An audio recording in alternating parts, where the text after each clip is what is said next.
இயேசுவில் எனக்கு பிரியமான சகோதர சகோதரிகளே, இன்று ஆண்டின் பொது காலத்தின் 32ஆம் வாரம் திங்கட்கிழமையில் நாம் இருக்கின்றோம். இந்த நாள் உங்களுக்கு இனி நாளாக அமைய வாழ்த்துகிறேன், ஜெபிக்கின்றேன். இன்றைய இறைவார்த்தை சிந்தனைகளுக்கு நாம் கவனமுடன் செவிகொடுப்போம். சாலமோனின் ஞான நூலிலிருந்து வாசகம். அதிகாரம் 1. இறை வார்த்தைகள் 1-7 முடிய. மண்ணுலகை ஆள்பவர்களே, நீதியின் மேல் அன்பு செலுத்துங்கள். நன்மனதுடன் ஆண்டவரை பற்றி நினைந்திடுங்கள். நேர்மையான உள்ளத்துடன் அவரை தேடுங்கள். அவரை சோதியாதோர் அவரை கண்டடைகின்றனர். அவரை நம்பினோருக்கு அவர் தம்மை வெளிப்படுத்துகின்றார். நெறிக்கெட்ட எண்ணம் மனிதரை கடவுளிடமிருந்து பிரித்துவிடும். அவரது ஆற்றல் சோதிக்கப்படும்போது அது அறிவியல்களை அடையாளம் காட்டிவிடும். வஞ்சனை நிறைந்த ஆன்மாவில் ஞானம் நுழைவதில்லை. பாவத்திற்கு அடிமையான உடலில் ஞானம் குடிக்கொள்வதில்லை. நற்பயிற்சி பெற்ற உள்ளம் வஞ்சனை நின்று விலகியோடும். அறிவற்ற எண்ணங்களை விட்டு அகலும். அநீதி அணுகுகையில் அது நாணி ஒதுங்கும். ஞானம் மனிதநேயமுள்ள ஆவி. ஆயினும் இறைவனை பழிப்போரை அது தண்டியாமல் விடாது. கடவுள் அவர்களுடைய உள்ளுணர்வுகளின் சாட்சி. உள்ளத்தை உள்ளவாறு உற்று நோக்குபவர். நாவின் சொற்களை கேட்பவரும் அவரே. ஆண்டவரின் நாவி உலகை நிரப்பியுள்ளது. அனைத்தையும் ஒருங்கிணைக்கும் அந்த ஆவி ஒவ்வொரு சொல்லையும் அறிகின்றது. ஆண்டவரின் அருள்வாக்கு. இறைவனுக்கு நன்றி.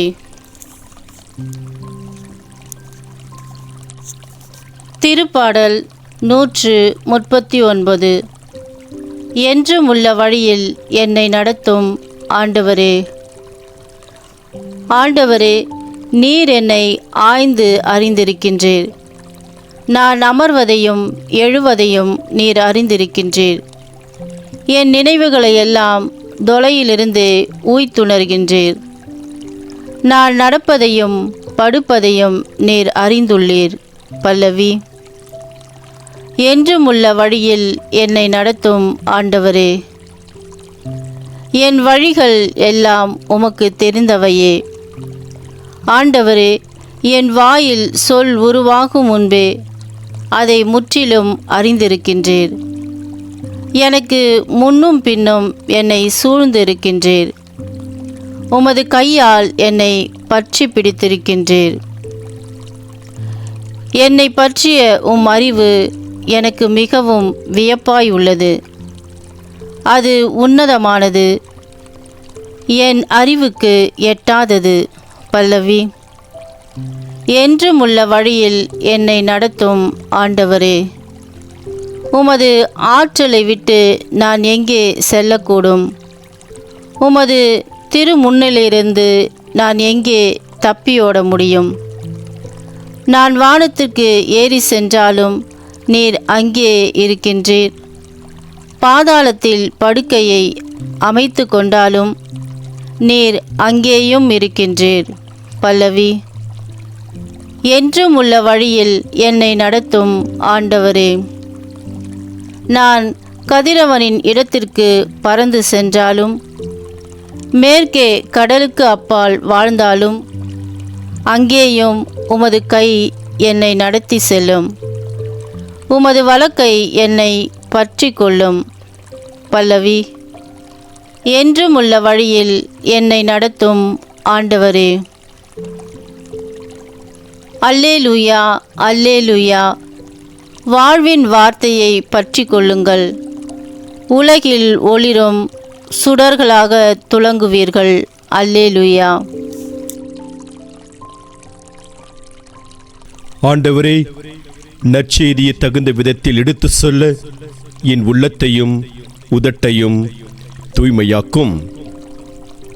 ஆண்டவர் உங்களோடு இருப்பாராக, உம் ஆன்மாவோடும் இருப்பாராக.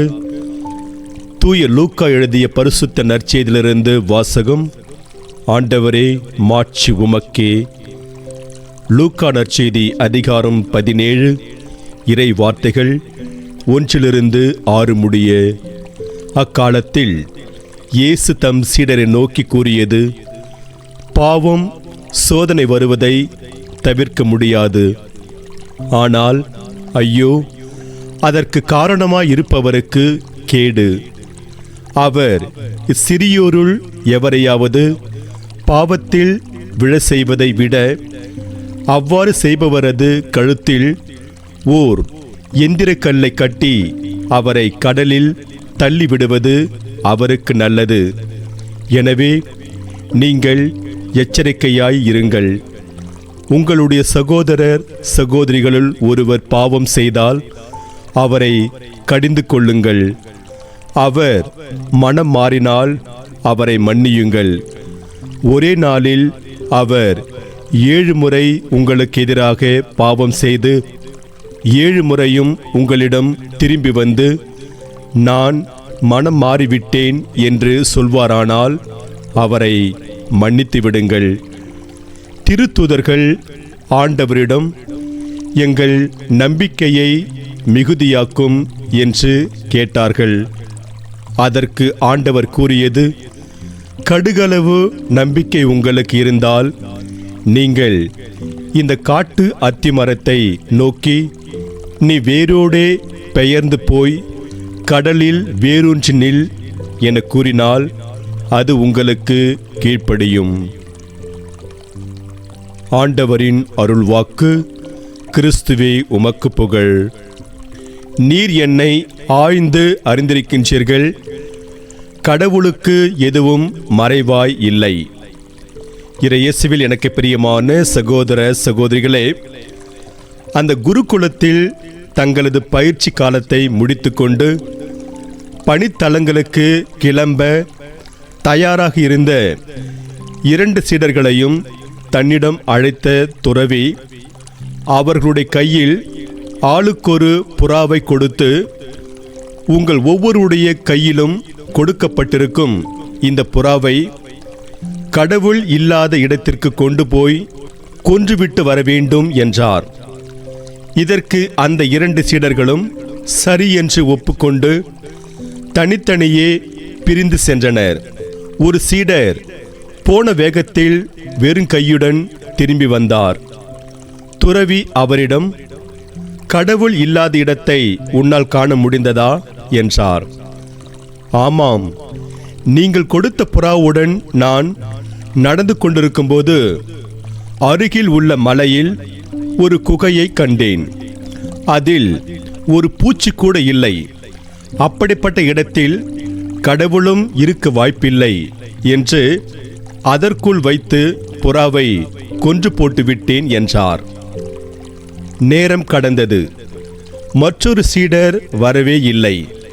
அவர் மறுநாள் காலையில்தான் துறவியிடம் திரும்பி வந்தார்.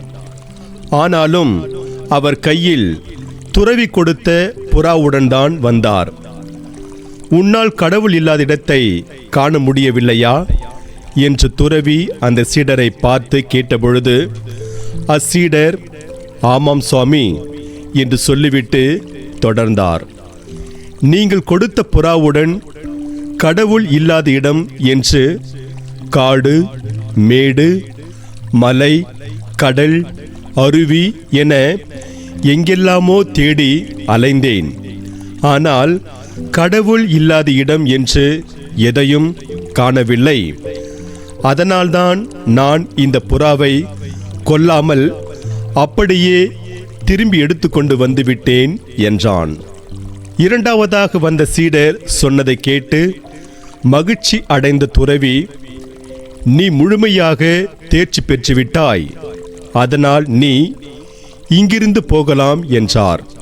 பின்னர் முதலாவதாக வந்த சீடரை பார்த்து துறவி, கடவுள் எல்லா இடத்திலும் நிறைந்திருக்கின்ற பொழுது குகைக்குள் மட்டும் இல்லாமல் போவாரா? அதனால் உனக்கு இன்னும் பயிற்சி தேவைப்படுகிறது, நீ இங்கேயே இரு என்றார். இறையேசுவில் பிரியமான சகோதர சகோதரிகளே, கடவுள் எல்லா இடத்திலும் இருக்கின்றார், எல்லாவற்றையும் அறிந்திருக்கின்றார். அத்தகைய செய்தியைத்தான் இந்த நிகழ்வும் இன்று நாம் பாடக்கேட்ட பதிலுரை பாடலும் நமக்கு எடுத்து கூறுகிறது. ஆண்டவரே, நீர் என்னை ஆழ்ந்து அறிந்திருக்கின்றீர் என்ற வரிகளோடு தொடங்கும் திருப்பாடல் 139 மைய சிந்தனையோ இந்த வரிகளில்தான் உள்ளது. தாவீது மன்னர் பாடிய இந்த திருப்பாடல் ஆண்டவர் எல்லாம் வல்லவர் என்பதால் அவர் யாவற்றையும் ஆய்ந்து அறிந்து வைத்திருக்கின்றார். அதனால் அவருடைய பார்வைக்கு எதுவும் மறைவாய் இல்லை என்ற உண்மையை மிக தெளிவாக எடுத்து கூறுகிறது. ஆண்டவர் யாவற்றையும் ஆய்ந்து அறிந்திருக்கும் போது அவருடைய பார்வையிலிருந்து ஆதாமும் ஏவாளும் மறைந்து கொள்ள முயன்றதும், காயின் தன் தவற்றை மறைக்க முயன்றதும், தாவீது தன் தவற்றை மறைக்க முயன்றதும், யோனா ஆண்டவரை விட்டு விலகி ஓட முயன்றதும் வேடிக்கையாக இருக்கிறது. ஆண்டவர் யாவற்றையும் ஆழ்ந்து அறிந்திருப்பவர் என்பதால் பல்லவியில் பாடப்பட்டது போல, என்றுமுள்ள வழியில் என்னை நடத்தியருளும் ஆண்டவரே என்று ஆண்டவருடைய கையில் நம்மை நாம் ஒப்படைத்துவிட்டு அவருக்கு உகந்த வழியில் நடப்பதே சிறந்தது. கடவுளுடைய பார்வையிலிருந்து ஓடவும் முடியாது, ஒளியவும் முடியாது. ஏனெனில் அவர் எல்லாவற்றையும் அறிந்தவர். நம்மை முற்றிலும் அறிந்தவரை நாம் அறிய முற்படுவதே ஆன்மீகம். ஆண்டவரின் வழிகளை அறிந்து அதை அடுத்தவருக்கு அறிவிப்போம். அனைத்தும் படைக்கப்படும் முன்பே ஆண்டவர் அவற்றை அறிந்திருந்தார் என்று சீராக் ஞானநூல் புத்தகம் 23 அதிகாரம் 20 சீராக்கின் ஞானநூல் ஆசிரியர் கூறுகிறார். ஆகவே நம்மை முற்றும் அறிந்த ஆண்டவரை அறிந்து அவர் வழி நடப்போம். அவர் மனம் மாறினால் மன்னியுங்கள், மன்னியாவிடில் வெறுப்பு உங்களை அழித்துவிடும். இறையேசுவில் பிரியமானவர்களே, மூதாட்டி ஒருத்தி தன் வீட்டிற்கு முன்பாக ஒரு மாமரத்தை ஆசை ஆசையாய் வளர்த்து வந்தார். அதுவும் நன்றாக வளர்ந்து அவருக்கு கனிகள் கொடுத்து வந்தது. திடீரென்று அந்நாட்டில் உள்நாட்டு போர் மூண்டது. போரில் அவர் ஆசை ஆசையாய் வளர்த்து வந்த மாமரத்தில் எதிரிகள் குண்டு வீசினர். இதனால் மாமரம் பட்டுப்போனது. அப்போது அவர் அடைந்த துயருக்கு அளவே இல்லை. இது நடந்து சில நாட்கள் கழித்து மூதாட்டியை பார்க்க அவருக்கு தெரிந்தவர் ஒருவர் வந்தார். மூதாட்டி அவரை பட்டு போயிருந்த மரத்தின் அருகே கூட்டி சென்று நடந்தவற்றை அவரிடம் எடுத்து சொன்னார். அப்பொழுது அந்த மனிதர் மூதாட்டியிடம், இந்த மரத்தை அப்படியே வைத்திருக்க வேண்டாம், ஏனெனில் இதை நீங்கள் அப்படியே வைத்திருந்தால் இதன் மீது குண்டு வீசியவர் மீது உங்களுக்கு வெறுப்பு ஏற்படும். பிறகு அவரை நீங்கள் சபிக்க தொடங்குவீர்கள். அதுவே உங்களுக்கு தேவையில்லாத நோய்களை வரவைக்கும். மாறாக நீங்கள் இந்த மரத்தை வெட்டிவிட்டு இதன் மீது குண்டு வீசியவரை மன்னித்து மறந்தீர்கள் என்றால் உங்களுக்கு நோயே வராது என்றார். இறையேசுவில் எனக்கு பிரியமான சகோதர சகோதரிகளே, தீங்கு செய்பவரை நாம் மன்னித்தோம் என்றால் நாம் பலவிதமான நோய்களிலிருந்து காப்பாற்றப்படுவோம் என்பது உண்மை. இன்றைய இறைவார்த்தை நமக்கு எதிராக பாவம் செய்பவர்களை மன்னிக்க வேண்டும் என்கிறது. அதை பற்றி நாம் சிந்தித்து பார்ப்போம். மனிதர்கள் பலவீனமானவர்கள், அதனால் சோதனைக்கு உள்ளாகக்கூடியவர்கள். ஆண்டவர் இயேசுவே சோதிக்கப்பட்டார் என்பதை வைத்து பார்க்கும்போது சோதனை எல்லாருக்கும் வரும் என்பதை நாம் புரிந்து கொள்ளலாம். அதே நேரத்தில் சோதனை வருகின்றது என்பதற்காக பாவம் செய்யக்கூடாது. மற்றவரை பாவத்தில் விட செய்யவும் கூடாது. அது தண்டனைக்குரிய குற்றம். நற்செய்தியில் இயேசு, உங்களுடைய சகோதர சகோதரிகளுள் ஒருவர் பாவம் செய்தால் அவரை கடிந்து கொள்ளுங்கள், அவர் மனம் மாறினால் அவரை மன்னியுங்கள் என்கிறார். இயேசு சொல்லும் இவ்வார்த்தைகளில் 2 செய்திகள் அடங்கியிருக்கிறது. ஒன்று, பாவம் செய்பவரை கடிந்து கொள்வது. நாம் ஒவ்வொருவரும் நம் சகோதர சகோதரிகளுக்கு காவலாளியாக இருக்கின்றோம் என்று தொடக்க நூல் புத்தகத்தில் 4ஆம் அதிகாரம் 9 பார்க்கிறோம். அதனால் நாம் நம் சகோதர சகோதரிகள் நமக்கு எதிராக பாவம் செய்கின்ற போது அவர்கள் திருந்தும் பொருட்டு அவர்களை கடிந்து கொள்ள வேண்டும். 2, நமக்கு எதிராக பாவம் செய்த சகோதர சகோதரிகள் மனம் மாறுகின்ற போது அவர்களை மன்னிக்க வேண்டும். இதற்கு நிபந்தனை எல்லாம் கிடையாது. நமக்கு எதிராக பாவம் செய்த சகோதர சகோதரிகளை மன்னிப்பது மனிதர்களாகிய நமக்கு கடினம். ஆனால் கடவுளுடைய வல்லமையால் அது முடியும். அதனால்தான் சீடர்கள் இயேசுவிடம், எங்கள் நம்பிக்கையை மிகுதியாக்கும் என்கிறார்கள். இன்றைய முதல் வாசகத்தில் அவரை நம்பினோர்க்கு அவர் தம்மை வெளிப்படுத்துவார் என்று வாசிக்கிறோம்.